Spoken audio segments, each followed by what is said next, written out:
ఏం సబ్జెక్టు?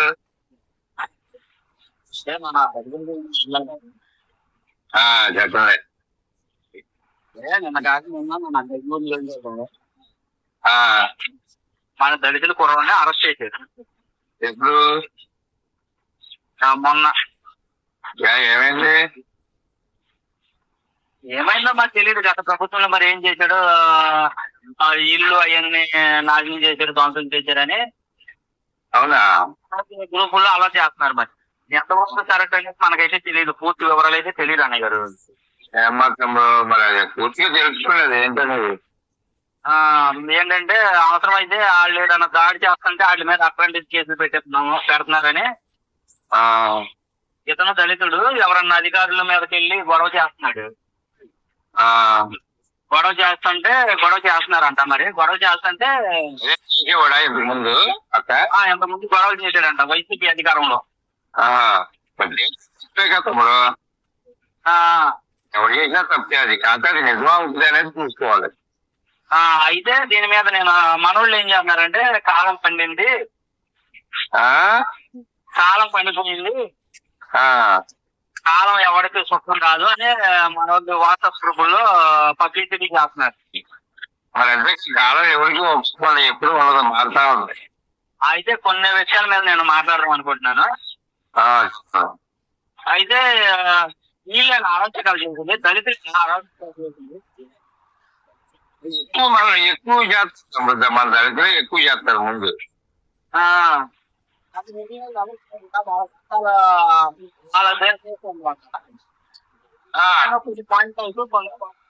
అంటే అది కాదు, ఎక్కువ శాతం మన దళితులు ఏం చేస్తారంటే ఆడు ఎమ్మెల్యేనో ఎంపీనో లేకపోతే ఎవడో గన్నయ్య గారు ఎవడో వచ్చి నిలబడంగానే అది పక్కన భుజం మీద చేయంగానే ఈడే ప్రధానమంత్రి ఈడే ముఖ్యమంత్రి అయిపోతాడు. ఆ ఉత్సాహం మీద ఈడేదో చేసేస్తాడు. నీ గవర్నమెంట్ చేస్తా, నీ ఎంత కృషి చేస్తా, నేను ఎంత చెప్తే అంత ఎమ్మెల్యే, నేను ఎంత చెప్తే అంత ముఖ్యమంత్రి, నేను ఎంత చెప్తే అంత ప్రధానమంత్రి అని చెప్పి ఇచ్చిపోతారు వీళ్ళే. ఇది ఓన్లీ దళితుల్లోనే ఉంటది. దళితుల్లో కానీ అదే మన ఎస్టీల్లో కానీ ఎస్సీల్లో కానీ వీళ్ళలోనే ఉంటది ఇలాంటి పోకలు. మిగిలిన వాళ్ళలో అలా రాష్ట్రంలో అదేనా. అందులో వీళ్ళకేమో ట్రంప్ కార్డు ఒకటి ఉంది కదా, ఎస్సీ అన్న పేరు పెట్టి ఆ కార్డు ఉపయోగించుకుంటారు మన వాళ్ళు. అవునవును అవును. ఆ రివర్స్ అయ్యాడనుకోండి, ఏడేళ్ళి కార్డు ఉపయోగించి కేసేస్తాడు. అర్థమైందా నీకు? మరి అర్థమైందా నీకు? అర్థమైంది చెప్పన్నారా. ఎన్నో కేసులు తీసాం కదా మనం ఇలాంటి. చాలా కేసులు చూసాము. ఇచ్చాపురం నుంచి చిత్తూరు పొలంనేరు కానీ మొత్తం అందరితో బోల్డ్ మనతో మనం మాట్లాడాం మనం. అవునవును. అక్కడ ఉన్న వాళ్ళతో ఆ కేసులు సాల్వ్ చేయించాం. అవునవును. ఇవన్నీ మనకు తెలియనివి కావు. రాష్ట్ర మళ్ళీ ఎన్ని కేసులు చిట్టబడి చేసాం మనం. ఓన్లీ ఫోన్ ద్వారా మాది ఇట్లా మన వాళ్ళు చేసేవన్నీ కూడా ఇలాగే ఉంటుందండి. మన వాళ్ళకి అగ్రెషన్ ఎక్కువ. ఎమ్మెల్యేలో ఎంపీలో లేదా ఎవడో కూడా వచ్చి పక్కన నిలబడగానే ఈడే ఆడనుకుంటాడు. నేనే ఈ నియోజకవర్గానికి ఎమ్మెల్యే అనుకుంటాడు. కరపసాలకి చిన్న చిన్న మార్పు లేదని తేడా వచ్చి ఆడ అభిప్రాయానికి నువ్వు అన్నాడు అనుకోండి అధికారి, పాలకుడు, అదే ప్రజాపాలకుడు, మళ్ళీ దాన్ని చీకొట్టేసి యువతలకు వచ్చే చీడు తీవడంతో మొదలెడతాడు. మళ్ళీ ఇది మన ఇంట్లోనే కాదు, అన్ని కాపిస్తాకి తెచ్చింది. అందుకే మన సమాజం మారందుకు కూడా కారణం అదే. అదే ఇంకా కొన్ని పాయింట్స్ చేస్తాను అన్నయ్య గారు. చెప్పండి. అంటే దాని మీద కూడా డౌట్ వచ్చింది. ఓకే, ఎంతవరకు ఓకే. తర్వాత ఇప్పుడు మనం చూసిన మట్టికి మనం సెటిల్మెంట్ చేసిన మట్టికి అవి కరెక్టా కాదా? అవి కరెక్టే. నేను చెప్పింది మీరు చెప్పింది కరెక్టే. దాన్ని ఎంతమంది చూసాం కదా, ఎమ్మెల్యేల పక్కన, ఎంపీల పక్కన, ముఖ్యమంత్రుల పక్కన, సీఎంల పక్కన, సీఎంల పక్కన ఫోటోలు దిగేసి నేనే సలహా ఇచ్చి నేను అన్నట్టుంటారు వీళ్ళు. అక్కడ దాకా ఎందుకు? అంబేద్కర్ గారికి కర్ర పట్టుకుని నడిపించిందే నేను అన్నట్టు ఫీల్ అవరా మన వాట్సాప్ లో. అవునవును. ఆ, అయితే మరి ఇది ఓకే, ఇది ఓకే అయిపోయిన తర్వాత మళ్ళీ ఏంటంటే ఇంత మన ఎమ్మెల్యే చేసిన మన అరెస్ట్ చేస్తున్నారు కదా, ఆ, మన ఎమ్మెల్యే ఎంపీని అరెస్ట్ చేస్తున్నారు కదా, మంత్రులను కూడా అరెస్ట్ చేయడం జరుగుతుంది. అరెస్ట్ ఆ, అయితే ఇప్పుడున్నారు వెంకటరావు గారి కొడుకు కూడా అరెస్ట్ చేయడం జరిగింది. ఎప్పుడు? మొన్న చెన్నైలో అరెస్ట్ చేయడం జరిగింది. ఇప్పుడు తర్వాత నందికమ్మ సురేష్ గారిని అరెస్ట్ చేశారు, ఎంపీ క్యాండిడేట్. అది రాజకీయ కోణంలో చూడాలి తమ్ముడు. తర్వాత మళ్ళీ వచ్చి ఇటు వచ్చి ఇంకో మన దీని పేరేంటి, మన ఇదే కోరగడ్డ అనిల్ కుమార్. తర్వాత వచ్చేప్పటికి మళ్ళీ మన దళితుల్లో కొంతమందికి ఇదే ఉన్నారు కదన్నా, ఐపీఎస్ కి జగన్ సపోర్ట్ చేస్తారని ఐపీఎస్ పోస్టింగ్ కూడా ఇవ్వలేదు. అంటే 3-4 ఇవ్వలేదు. అదేమో తర్వాత ఐఏఎస్ కూడా వెళ్ళి కాంగ్రెస్ కి బొక్కేలు ఇస్తే జగన్ సపోర్ట్ చేస్తే కూడా తీసుకోకుండా తోసేసారు. అయితే మరి ఏళ్ళకి వచ్చేస్తుంది మిగిలిన వీళ్ళు ఎలా చేసింది, కొంతమంది నాయకులు పడవల రాణి గారు ఉన్నారు, తర్వాత రోజా గారు ఉన్నారు. ఈ మామూలుగా ఇవన్నీ కూడా నాకు అర్థం మీరు చెప్పిన సబ్జెక్టు. మరి ఏడుకుంటుంది చెప్తారు అంటే దళితులు కాదన్నా, దళితులకే వచ్చేస్తుంది. ఎందుకంటే ఇప్పుడు మన దళితులు ఏంటంటే పార్టీని ఓడించే కాడి నుంచి గెలిపించే వరకు కూడా పార్టీ బాధ్యతలు మనోళ్ళే చూసుకుంటారు. అవును అవును. ఏ పార్టీ ఎలా ఉండండి, వైసీపీ కావచ్చు, జనసేన కావచ్చు, టీడీపీ కావచ్చు, బీజేపీ కావచ్చు, కాంగ్రెస్ కావచ్చు, ఏదన్నా కానీ ఆ పార్టీలో అగ్రవర్ణాలు కనబడుతున్న వాళ్ళు ఎవరైతే ఉంటారో వాళ్ళు మాత్రమే గెలిపిస్తాకి వీళ్ళు కృషి చేస్తారు. అదే దళితుని గెలిపిస్తాకి కృషి చేయరు. ఎవరైతే నేను ఏదైతే చెప్పానో ఆ పార్టీలు ఎవరైతే అగ్రవర్ణాలు ఉంటారో ఆయన్ని గెలిపించడం కోసం, ఆ అగ్రవర్ణ వ్యక్తులను గెలిపించడం కోసం ఓడించే కాడి నుంచి గెలిపించే వరకు వీళ్ళు మొట్టమొదటి ప్రాధాన్యత ఇస్తారు. అవసరం మీద ఎన్ని అబండాలు వేయాలో అన్ని అబండాలు వేస్తారు. అవునవును. కానీ ఆ స్క్రిప్ట్ వీళ్ళది కాదు, క్రియేట్ చేసి పంపిస్తారు. వీళ్ళేమో ఇదే ప్రచారం చేసి ఇదే నిజమో మీరు కూడా నమ్మాలి, మేము ఎదురు చూసుకోవాలి కాబట్టి మేము నమ్మాము, మీరు కూడా నమ్మాలి అని చెప్తారు. అదే నిజమని అందరికీ చెప్తారు. ఎందుకంటే ఆడి భజనలో కార్యక్రమంగా ఆడికి ఎంతో కొంత వస్తాయి. ఆడ పోస్ట్ చేస్తానో లేకపోతే వీడియో మాట్లాడితేనో లేకపోతే ఇంకోటి మాట్లాడుతానో వాడికి డబ్బులు వస్తాయి ఎంతో కొంత తీసుకుంది. మిగిలిన వాళ్ళు మాత్రం బలి అయిపోతారు. ఇప్పుడు నాయకుల రూపంలో ఎందుకంటే దీని ప్రాధాన్యత ఏంటంటే నువ్వు ఎవరైతే అగ్రవర్ణాలు ఉన్నారో వాళ్ళని గెలిపించడానికే మొట్టమొదటి ప్రాధాన్యత ఈ విధంగా తీసుకుంటారు. వాళ్ళు రాజకీయ కోణాలు ఆలోచించి అవతలకి ఏదైతే బ్యాడ్ ఇంప్రెషన్ రావాలో ఆ విధమైన కంటెంట్ చేసి వాళ్ళకి ఇస్తారు.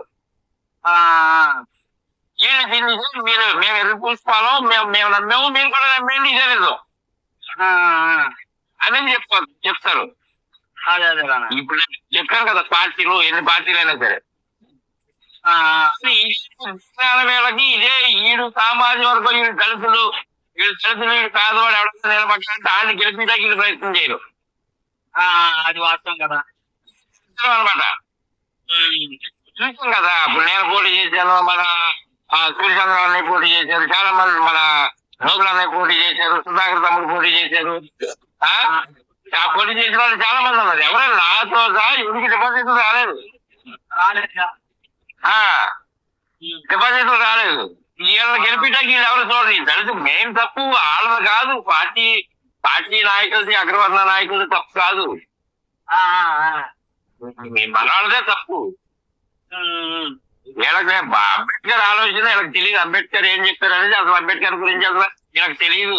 లాస్ట్ ఫైనల్ వర్డ్ ఆయన ఏం చెప్పారు అనేది కూడా వీళ్ళకి తెలియదు ఆ సంగతి. దానివల్ల వీళ్ళు అసలు దారి తప్పేసేసి కొసల దారికి వెళ్తున్నారు. ఎందుకంటే గడుస్తుంది. అది ఇది మన వాళ్ళ విషయంలో ఇది.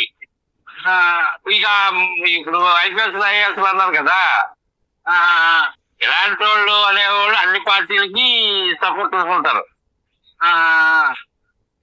ఏది పై స్థాయిలో ఉన్న ఆఫీసర్స్ వీళ్ళంతా. అవునవును. అన్ని పార్టీలకి ఎవరి ఫ్యాన్స్ వాళ్ళకే ఉంటారు. గెలిస్తే గెలిచిన తర్వాత ఆ పార్టీని కాపాడితే వాళ్ళ బాధ్యత. అవును.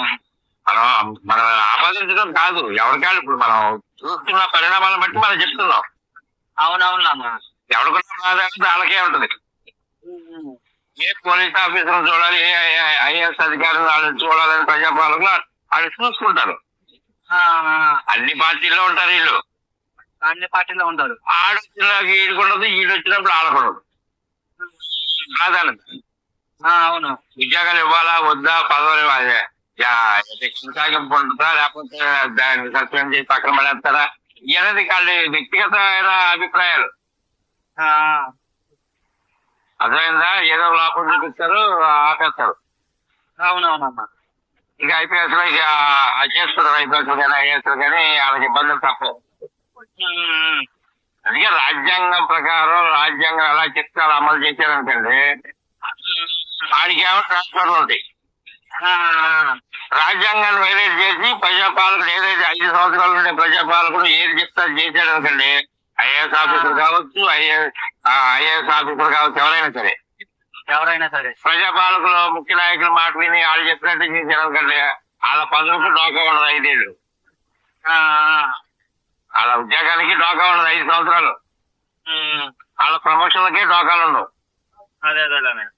నీకు అవసరం అయితే నీకు ఎందుకు పనికి రానివాడు కూడా నీకు డీజీపీ అయిపోతుంది.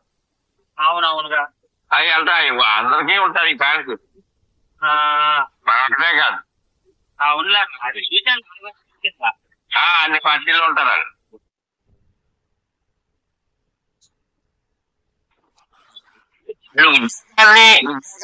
రాజ్యాంగబద్ధం వచ్చిన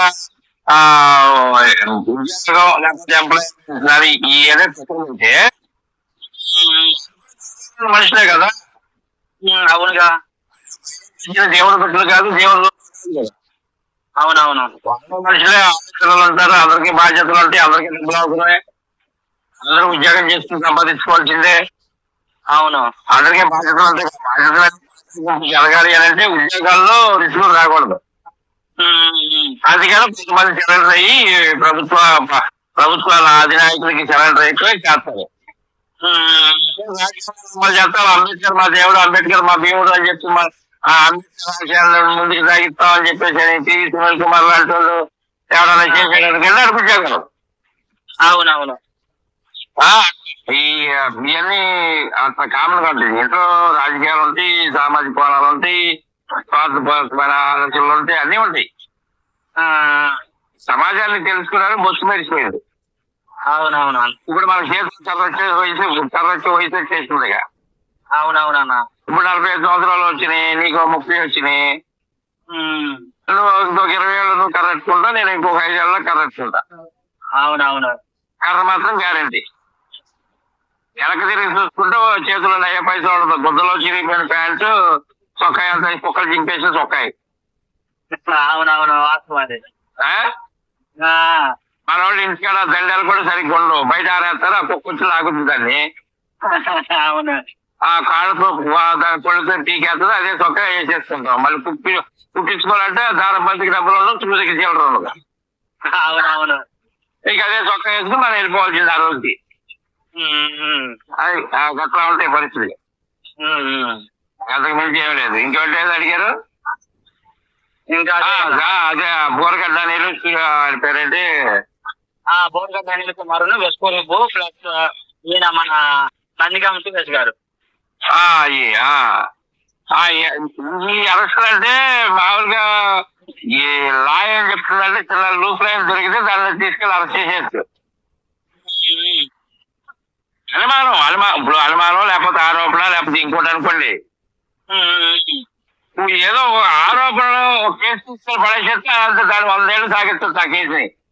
అదే చట్టంలో ఇది ఒక చట్టాల్లో ఇవి ఉన్నాయి రాజ్యాంగంలో. అవునవును. ఎందుకు దాంట్లో ఏముంది, ఒక ఒక నిర్దోషికి శిక్ష పడేదానికంటే ఆ దోషి తప్పించుకున్న బాధ లేదు, ఒక నిర్దోషి అదే నేను చెప్పిందే నేనే మర్చిపోయాను చూడు. అది 100 మంది దోషులు తప్పిస్తున్నా కానీ ఒక నిర్దోషి కూడా శిక్ష పడకూడదు అనేది ఆ శిక్షా వృత్తిలో ఇది కాదు. అవునవును. దీన్ని ఉపయోగిస్తారన్నమాట. అదే అదే ఎవడన్నా ఆరోపణ చేసి వదిలేస్తే చాలు, దాన్ని 100 ఏళ్ళు జైల్లో 100 ఏళ్ళు ఈ కేసు నడపచ్చు. అవునవును. అంటే అవసరం మరికి ఖర్చులాడతారనమాట. అది ఎప్పుడు అటు తగిలినా ఇటు తగిలినా మనకే నష్టం. అవి మీకు అలా జరిపి సరే వాళ్ళు చేసేలా చేయలేదని కోర్టుకు వెళ్తారు. మీకు నాకు అవసరం లేదు. అంటే మీరు అడిగిన దానికి నేను చెప్తున్నా. అదే అదే నీ మీద నువ్వు అన్నావని చెప్పి నీ మీద కూడా కేసు పెట్టచ్చు, నేను అన్నానని నేను నా మీద కూడా కేసు పెట్టచ్చు. పెట్టచ్చు కదా. రాజ్యాంగం అంత గొప్పది. కేసులు పెట్టచ్చు, దాన్ని ఒక 100 ఏళ్ళు కొనసాగించవచ్చు. అదే అదే అది ఏమీ కాకపోతే చెరువుగా ఒక అమ్మాయి కన్ను కొట్టేవాడు అని చెప్పుకొని కట్టవచ్చు. అవునవును అవునవును అది వాస్తవమే. సో ఇది తమ్ముడు నాగేంద్ర. ఇప్పుడు అందరూ కూడా రాజ్యాంగాన్ని వైలేట్ చేసే ఆఫీసర్లు ఉండరు. అందరూ కూడా న్యాయబద్ధంగా పరిపాలించే వాళ్ళు ఉండరు. వాళ్ళ ఉద్యోగ ధర్మాన్ని నెరవేర్చుకునే వాళ్ళు ఉండరు. వాళ్ళ పదవులు వాళ్ళ ఉద్యోగాలు కాపాడుకోవాలంటే అధికార పార్టీ నాయకుల మాటలు వినాల్సిందే. కానీ అధికార పార్టీలో ఉన్నవాళ్ళు ప్రజాపాలకులు అంటే వాళ్ళ 5 సంవత్సరాలే వాళ్ళ పరిపాలన ఉంటుంది. కానీ గవర్నమెంట్ ఉద్యోగస్తులు నిరంతరం 35 ఏళ్ళు 40 ఏళ్ళు ఉద్యోగాలు చేసుకుంటారు వాళ్ళు. కానీ వాళ్ళు గవర్నమెంట్ వాళ్ళు, వీళ్ళేం ప్రజాపాలకులు. కానీ గవర్నమెంట్ ఆఫీసర్లు అందరూ కూడా ప్రజాపాలకులు మాట వినాల్సిందే. వినలేదనుకోండి వాళ్ళకు ఉద్యోగాల్లో ఒడిదుడుకులు వస్తూ ఉంటాయి ఖచ్చితంగా.